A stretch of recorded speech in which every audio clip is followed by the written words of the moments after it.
My favorite thing is the community. I only come to Greenwich House. It's my own life. There's a very special feeling being here. When I come here, I'm always looking forward to it. Located in the heart of Manhattan's West Village, Greenwich House Pottery has been a renowned center in the world of ceramic arts since its founding 100 years ago. The Pottery, as it is affectionately known, is part of Greenwich House, a non-profit community organization dedicated to helping individuals and families lead more fulfilling lives by offering social and health services, cultural and educational programs, and opportunities for civic involvement. Each year, Greenwich House serves nearly 10,000 New Yorkers of all ages and backgrounds. In September 2009, Greenwich House Pottery will kick off its Centennial Year celebrations. This anniversary will bring together an extended family of artists and friends to celebrate the past, the present, and the future of this vibrant New York studio. The way that Greenwich House Pottery opens doors for people is really precious and rare. Side by side, you have people who are pursuing professional goals in ceramics and people who are here purely for the fun and joy of working with clay, and other people for whom the community is really key. I have never found a community that is so supportive, loving. In the art world, you don't have that. Clay has had such a long relationship with human culture because it goes back so many tens of thousands of years, basically. And I think clay and fiber are probably closest to us than almost any other mediums. We live in a world where we sit for most of our hours in front of a computer screen. And the whole making phenomenon, the activity that engages the hand as well as the mind, is absolutely appropriate for our time. I've been working as an art director for about the last 10 years, mainly doing things with computers, and I had really started to miss doing things with my hands. With ceramics, there's so many different things to learn about, so many different stages in the process. Greenwich House Pottery is the product of two very important social and artistic trends in America at the turn of the century: the settlement house movement and the arts and crafts movement. Both emerged in Great Britain in the mid-19th century.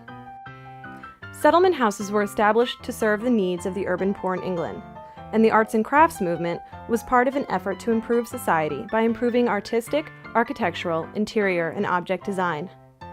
The arts and crafts movement was not just about appearances, it was about creating and using objects, and how those practices fit into the larger context of labor and society. When products are made in a factory, each worker contributes only a small part to a larger whole. Critics argued that workers were denied the satisfaction of creation because they could never call a single object their own. Artisans working in the arts and crafts tradition made an entire object from start to finish, both envisioning the object as a designer and crafting the piece at each step of its creation. I've always liked clay because you can do so many things with it, like sculpting and doing abstract things and literal things. I want to be an artist because I just think that it's a good way to express yourself. This is my second year at Greenwich House Pottery, a great clay school. I love clay, I make a lot of clay pieces, and I have a lot of fun with it. In America, at the turn of the century, social reformers established organizations modeled on the British settlement houses to improve the lives of the urban poor. Greenwich House was founded by Mary Kingsbury Simcovich in 1902. Greenwich House Pottery was founded as a program of the Greenwich House Handicrafts School in 1909.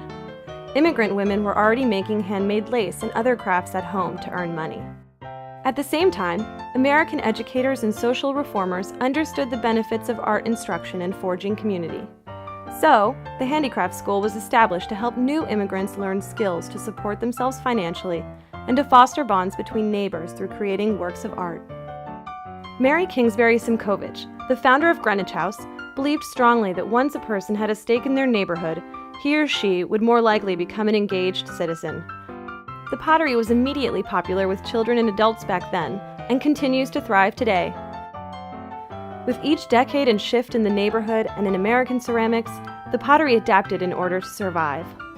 My name is Susanna Taishu. This past spring, I co-curated a show in Greenwich House Pottery's storefront titled Eat, Clay, or Die. The whole premise of the show was to make conceptual works that were hidden within sweets.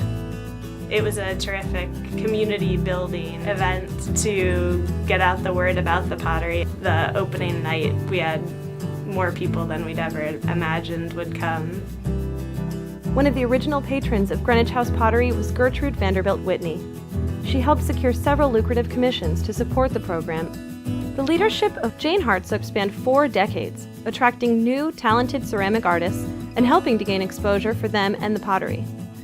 The exhibitions in the Jane Hartsook Gallery showcase all types of ceramic art year-round, a rarity in New York City. Greenwich House Pottery serves an incredibly diverse array of people, and that reflects the mission of Greenwich House, Inc., which for over 100 years has provided social services, healthcare, arts, and education opportunities for New Yorkers from all over the city. Greenwich House has served such an incredible array of audiences over its many, many years of existence. I think it's become one of those touch points in the cultural life of New York. I think the future of ceramics looks pretty bright. It's always been about forging community since our founding. That's what we've done for the past 100 years, and that's what we'll continue to do for the next 100 years. It's full of amazing people. That's the bottom line. For me, Greenwich House has been everything. I can't imagine finding that in any other place. Where else can you imagine a greater place than Greenwich Village? Greenwich House is not just a historical phenomenon, it's a living institution. It will last forever. We love clay! Greenwich House Pottery has a rich history and a bright future. At 100 years old, its story is still unfolding.